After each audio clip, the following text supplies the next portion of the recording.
Iniciamos. Bueno, buenas tardes. Nosotros vamos a hablarles un poquito de dolor articular. Les vamos a presentar un poco de la definición, los síntomas, la diferencia entre artritis y artralgias, criterios de inclusión y exclusión, causas y tratamiento. Entonces, básicamente la artralgia es la presencia de dolor en las articulaciones. Entonces, las articulaciones, pues tenemos que son elementos de gran importancia debido a que permiten la unión entre dos segmentos óseos, facilitando de esta forma la movilidad y la elasticidad del cuerpo humano, por lo que la persona que tiene dolor en ellas genera una alteración en las funciones fisiológicas que realizan en el organismo. Cuando nosotros padecemos de problemas articulares, nuestra calidad de vida se ve afectada y repercute en nuestro ámbito social, precisamente porque este dolor va a ser tan intenso que nos obliga a reducir o a limitar las actividades diarias habituales. Para prevenir estos síntomas y ralentizar su progreso, debemos llevar una alimentación equilibrada, realizar una actividad física y evitar algunos factores de riesgo como la sobrecarga articular y el exceso de peso corporal. Algunos síntomas de esto, eh, aquí algo particular y es que la artralgia no es como tal una enfermedad, una patología, sino como el síntoma de algunas patologías. Entonces, estos síntomas son como concomitantes a algunas de esas patologías que se pueden presentar junto con la artralgia. Entonces sería inflamación, calor y enrojecimiento articular, erupción de comienzo reciente, puntitos o manchas violáceas, úlceras en la boca, en la nariz o en los genitales, dolor torácico, difusión reciente o grave, dolor abdominal, enrojecimiento o dolor ocular, pérdida de peso y escalofríos. Bueno, la diferencia entre artralgia y artritis, entonces que la artralgia en sí es el dolor de las articulaciones, pero no tiene inflamación, y la artritis es la inflamación articular que está pues acompañada así de dolor. Entonces, hay unos criterios de inclusión y hay otros de exclusión. Empecemos por los de inclusión. Tenemos que es el dolor mecánico en sí, o sea, ya la función, o sea, la intensidad ya va a variar en la función, las posturas, la actividad física, y pues vamos a tener limitación dolorosa del movimiento. Entonces, vamos a tener que va a ser mayores de 16 años y menos de 6 semanas de evolución. Y entre los criterios de exclusión, pues sí es un dolor inflamatorio, que entonces no se relaciona con el movimiento, no mejora e incluso empeora con el descanso nocturno y se acompaña pues matutinamente. Es más de 6 semanas de evolución, digamos si el paciente tiene un traumatismo previo, si está embarazada, perdón, si tiene antecedentes oncológicos o quirúrgicos, si tienes una enfermedad reumática, si ha tenido una fractura previa o pues si tiene antecedentes de osteoporosis, síntomas constitucionales, pues que sabemos que es la fiebre, la pérdida de peso, el sudor nocturno, si algún síntoma neurológico, si tiene dolor muy intenso o si ha tomado corticoides de forma crónica o inmunosupresión. Ustedes saben que los corticoides pueden causar algún tipo de osteoporosis. Bueno, entonces ya en las causas como tal, tenemos que las fuentes de dolor articular se origina, articular como tal se origina dentro de la articulación y las fuentes de dolor periarticulares se originan en las estructuras que rodean a la articulación como los músculos, tendones y bolsas. La membrana sinovial y la cápsula de las articulaciones son las principales fuentes de dolor en una articulación, de una sola articulación. Y el dolor que afecta a múltiples articulaciones a la misma vez, y teniendo en cuenta que estás en ausencia de inflamación, puede verse como una mayor laxitud articular, o sea, una extensión, por así decirlo, y un traumatismo excesivo. Entonces, las causas más frecuentes de artritis poliarticular aguda son las infecciones víricas como el VIH, la hepatitis B y C, la rubeola y el enterovirus. En las artritis infecciosas bacterianas, que son generalmente sépticas, el brote de una enfermedad inflamatoria sistémica, la gota, que es por los cristales de ácido sulfúrico, ácido úrico, o la artritis por pirofosfato de calcio, que es la pseudogota. Y las causas más frecuentes de artritis poliarticular crónica en los adultos son la artritis reumatoidea y las espondiloartropatías seronegativas que no presentan un cuadro en el que los...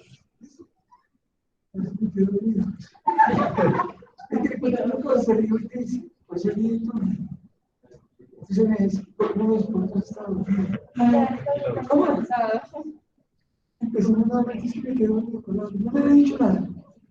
Yo quedé como el que estaba comentando eso. ¿En qué parte va? Empecemos. En las causas. ¿Ya va a terminar? No, falta la parte del tratamiento. Empecemos. Yo viendo la diapositiva me había dicho que había empezado.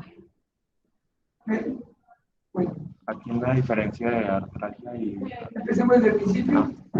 Bueno, listo. Definición, síntomas, artralgia. Listo, debe, siga. Dicen que en las artralgias, por ejemplo, sigue. Sigue. Un momentico.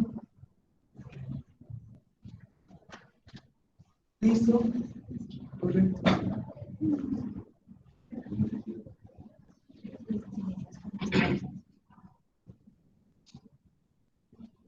Correcto. Sigue.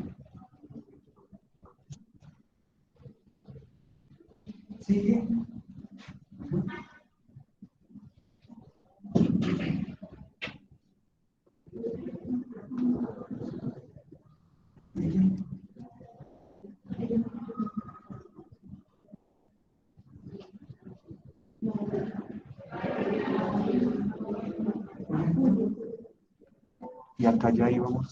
Cristo.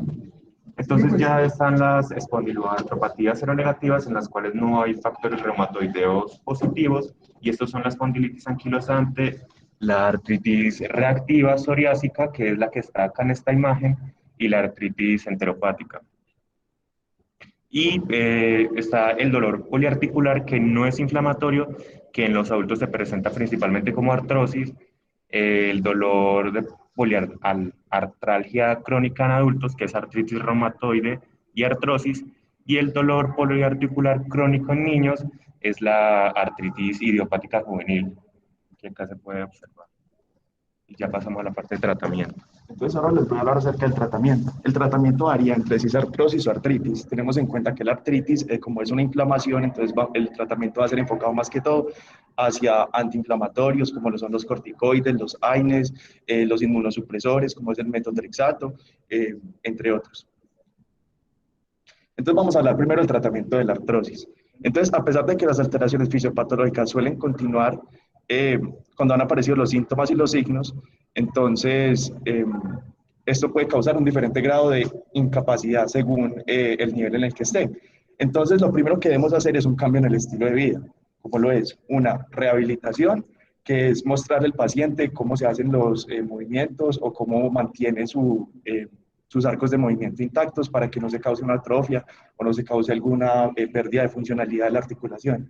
Hay que educar al paciente sobre cómo es su enfermedad, y también hay que hacer ejercicios isométricos y entre otros. Entonces acá se pueden ver algunos de los ejercicios que se le pueden hacer al paciente. De todos modos, el que ya tiene artrosis, así haga terapia física o que haga así no se deje engordar más, igual.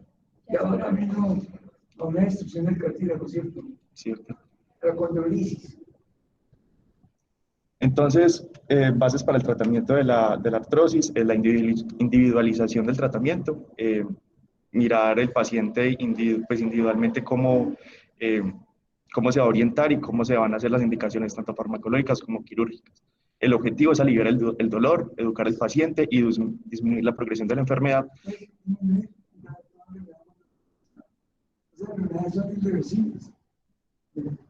Y consejos generales para el tratamiento de la artrosis es informar correctamente al paciente, evitar la sobrecarga, evitar el sobrepeso y hacer terapias como hidroterapia, crioterapia o termoterapia. Entonces, el tratamiento farmacológico tiene varias escalas. El primero que vamos a utilizar son los analgésicos.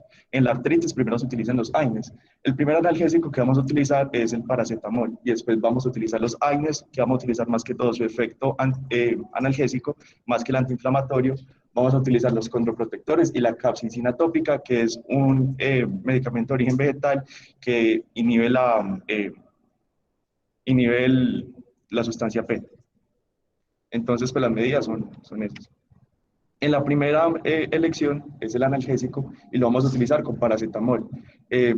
Vamos a utilizar una dosis que no vaya a superar los 2.600 miligramos día se obtienen los mejores resultados. Es mejor que utilizar los AINES, ya que los AINES pueden tener unos efectos adversos más marcados, como es el sangrado gastrointestinal. Y también se ha demostrado que los opioides pues, no demuestran una mejoría superior a los AINES. Igual hay contraindicaciones absolutas, ¿cierto? Me parece que tiene problemas hepáticos. Hepáticos, sí, señor. En cuanto a los AINES, que ya serían pues, de segunda elección, son antiinflamatorios, analgésicos y antipiréticos. Entonces, en estos hay que tener en cuenta que son los utilizados clásicamente para el aparato locomotor. Su efecto, vamos a utilizar el efecto analgésico más el antiinflamatorio. Tienen un mayor factor de riesgo para el sangrado gastrointestinal y algunas personas utilizan los AINES tópicos, por ejemplo, mucho en España, que podría ser una opción para reducir los riesgos de sangrado gastrointestinal. Y hay algunos que son condroprotectores y otros que son contradestructores, pero pues depende del AINE que se esté utilizando. Entonces, ¿cuáles son los factores de riesgo para esta gastropatía? Una edad mayor de 60 a 65 años, antecedentes de enfermedad oxalosa previa, antecedentes de cirugía, hepatopatía, tabaquismo, tratamientos con anticoagulantes. ¿Cuál es el etilismo crónico activo? El etilismo crónico activo, el alcoholismo. Los borrachitos. Sí, señor. Sí, doctor. Entonces, pues acá está la clasificación, no se los voy a explicar, pero más que todo les quería mostrar acá en el AINES cómo está la COX-1 y la COX-2. Si inhibimos la COX-1, pues vamos a quitar ese efecto que es la protección de la mucosa gástrica. Y con el COX-2, pues vamos a inhibir unas prostaglandinas que van a ser mediadores de dolor, inflamación y fiebre. Entonces, podríamos utilizar también unos AINES contra la COX-2, que son los COXIL. Y ya, pues la tercera elección serían los contraprotectores, como son los corticoides intraarticulares, la glucosamina y el ácido hialurónico intraarticular. Y la glucosamina, pues es un compuesto natural que se encuentra en el cartílago y se saca de mariscos o de conchas en un laboratorio. Y ya la capsaicina tópica, que era la que les expliqué anteriormente, que es la que produce una depresión de la sustancia P en el lugar del dolor. Pero pues es como la capsaicina tópica.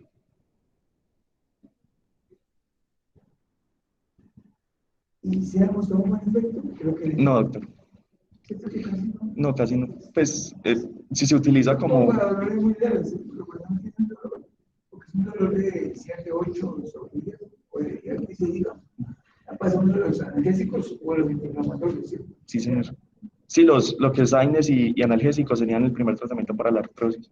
Y ya el tratamiento quirúrgico, pues puede ser cirugía correctora, osteomías de proceso de Barry-Valgo y otras cirugías que ya son como más excepcionales, que es una cirugía reparadora, artroplasia total o parcial y la artrodesia. Entonces, esto es una articulación, porque esa vida de la articulación. Pero, se necesita para quitar el dolor. claro, para inhibir el desgaste y la movilidad de la articulación. Y ya para el tratamiento de la artritis, pues sería pues un tratamiento ya más antiinflamatorio. Entonces, hasta el 75% de los pacientes que padecen artritis reumatoide mejoran de su sintomatología con el tratamiento conservador, aunque pues la enfermedad va a progresar. Entonces, en cuanto a sus tratamientos no farmacológicos, está la nutrición y el reposo. El reposo puede ser un reposo parcial o total, dependiendo del grado de la artritis que tenga, y se puede utilizar férulas, calzado ortopédico, muletas o bastones, ejercicio flexible si lo puede hacer para conservar sus rangos de movimiento y la musculatura. Y también se ha visto que si se tiene una dieta alta en aceites de pescado y plantas, puede bajar las prostaglandinas y disminuir el dolor. ¿Cuáles son las bajas intestinales? Lo de algunos pescados que tienen... No, no sabría qué plantas de... Sí, señor. Entonces, pues aquí en AINE, en primera elección, pues serían los no esteroideos, un alivio sintomático a largo plazo, pero no modifican la evolución de la enfermedad. El que se utiliza, pues el primero que se utiliza es el ácido salicílico. Acordemos que el ácido salicílico también puede ser utilizado como antiagregante, entonces puede aumentar el riesgo de sangrado.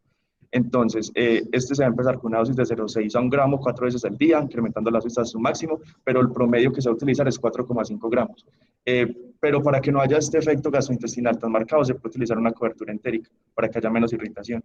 Unas medidas protectoras con esto es no mezclar misoprostol con AINES, sino utilizar un inhibidor de la bomba de protones o un anti-H2. Y los salicilatos no acetilados tienen mejor tolerancia gastrointestinal, pero no son tan antiinflamatorios, entonces hay que mirar como el balance.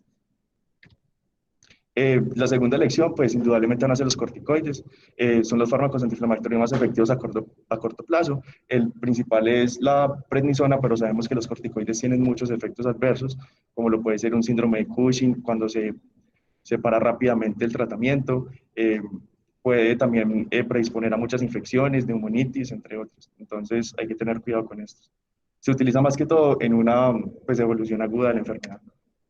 Y ya hay unos de tercera línea que son de acción prolongada o inmunosupresores, como los del metotrexato, que es un inmunosupresor que puede, digamos, son citotóxicos, entonces puede dañar, digamos, la médula ósea, el hígado, y se va a administrar en una dosis semanal de 2,5 a 20 miligramos, comenzando con una de 7,5.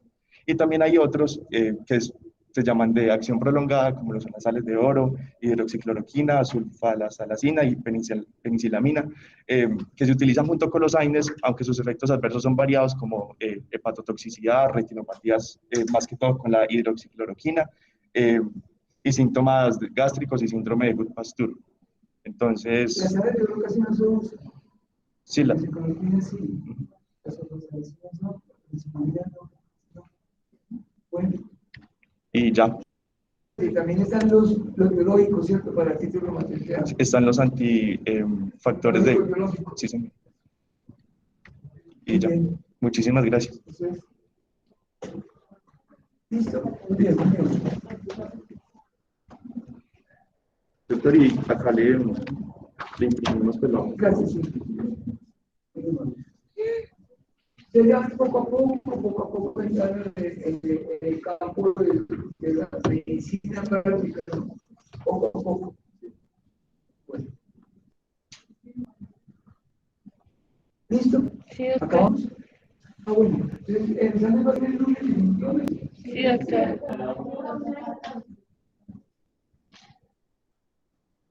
Estoy preocupado porque digo que todos están como en la carrera. Como el desespero de venir, ¿no? Un mes, 15 días. Sí. El lunes presentamos endocrino. El lunes presentamos. El lunes que pasa presentamos endocrino. Y ya entra ¿Y cómo van a pensar los que no han terminado ni siquiera de introducir ni qué? ¿Por qué? Y eso queda todo como tan discutido. Ni siquiera por el mundo pasan las cosas tan fácil. Yo no sé qué pasa. ¿Será que la virtualidad es tan buena o tan mala? Yo no sé. Entonces, yo le puedo tomar el examen de tercer parcial, pero nomás lo que les dije, eso no es todo, porque me están preocupados, porque eso es más profundo. Voy a tomar sobre el síndrome compartimental, fractura de respuestas y embolia, que eso sí es muy importante, que eso les va a tocar. Y yo los invito. Yo sé que ustedes hablaban de mí, y siempre gané. Uno sabe si ganar 100 meses o el año, que bueno. Pero yo, es como yo que todo debe de pasar, ¿sí? Porque si uno no vale como medio decepcionado de patera, ¿no? No es un esfuerzo, ¿no? Pues, los invito que cuando avanzan siempre vayan que acompañen a mis cursos, pero de día no van a hacer para que no los van a recostar en la calle y los van a trazar. Porque los ladrones están atacando y los tiran a la calle. Van de día, me buscan, o me llaman a alguien, me llama a alguien, yo quiero ir hoy, está en consulta, o está en urgencias, o está en ronda de piso, o está en cirugía, ustedes aprendan. Después de cuando yo estoy en medicina, la cosa era muy intensa. Era tan intensa que me vivía cansado, todos cansados.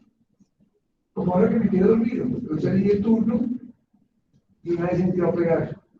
Y ahora me regreso a operar. Y es una vida muy intensa. No es una vida mala, es lo que nos escogió, es lo que nos escogió. Como yo le he dicho a ustedes, cuando ustedes consigan su novio o su novia, no saben lo que escogí, porque lo escogí, si se casa con una persona es problema de uno, ¿no? El mismo que ustedes cogieron su medicina, pero tienen que prepararse, que no van a quedar con un montón de vacíos. Yo siempre tengo una gran imagen de medicina de la Universidad de Quindío. Nos están capacitando. Imagínense conmigo una rotación no masiva, ¿no? Por cada 2 o 3 estudiantes. Y la semana antes me impactó grupo. Y no alcanzo a conocer los que conozco cuando ya están viendo ese mismo día. Bueno, yo no sé, los invito a que vengan en diciembre. Yo sé que usted entiende que se van a ir de pronto para la casa de oficio porque no tienen empleada, para ayudar a la mamá a cocinar, o irse para la finca a volver machete con su papá o su mamá ahí en la finca, o de pronto algunos se van a ir a pasear a la costa. Pero cuando hagan las cosas, tienen que seguir estudiando. Yo estudié 7 años de medicina en el país continental, que 7 años de medicina. ¿Y un internado cuántos son? 8 años estudié para poder venir a Colombia y hacer el primer 8 años. 8. No sé si me han cansado con muchas caras, pero estar muy contento porque usted haciendo lo que está haciendo. Los invito, vengan y me buscan en diciembre. No quiero que se queden de noche porque cuando saliendo del hospital los atacan en serio. Pero si es día, búsquenlo. Dice que ustedes se capaciten. Voy a leer esto, porque ya me quitó completamente el sueño. Lo voy a leer, pero así no va a tomar cero, solamente síndrome compartimental, fractura de respuestas y síndrome de bulimia brazos. ¿Quién sigue conmigo la semana acá en práctica? ¿Están acá? No hay nadie. De la semana entrante, yo quiero saber quiénes son. Porque ¿sabe qué me preocupa? En Colombia yo les califico, que les califico a nosotros, los profesores que además, yo no sé qué es quiz, cada cosa no quiero la verdad es un quiz, es una sola rotación y un solo día, que puede venir al otro día, otro grupo, el otro día. Los invito en serio, porque en sus manos va a estar en un futuro muy lejano la vida de un ser humano. El grupo 4. ¿Cómo? El grupo 4. El grupo 4 es el último. Sí. Ah, sí, nosotros entonces. Ahí en el grupo 1. Me llamo, no sé si es mi teléfono. Calle lo tiene, doctor. ¿Cómo? Calle hace parte de nuestro grupo, Calle tiene su teléfono. ¿Qué? Bueno, sí. Los invito por favor a preocuparme. Porque ustedes llevan un uniforme de la Universidad de Quindío, o tienen aquí en el cerebro, Quindío. Estoy preparando con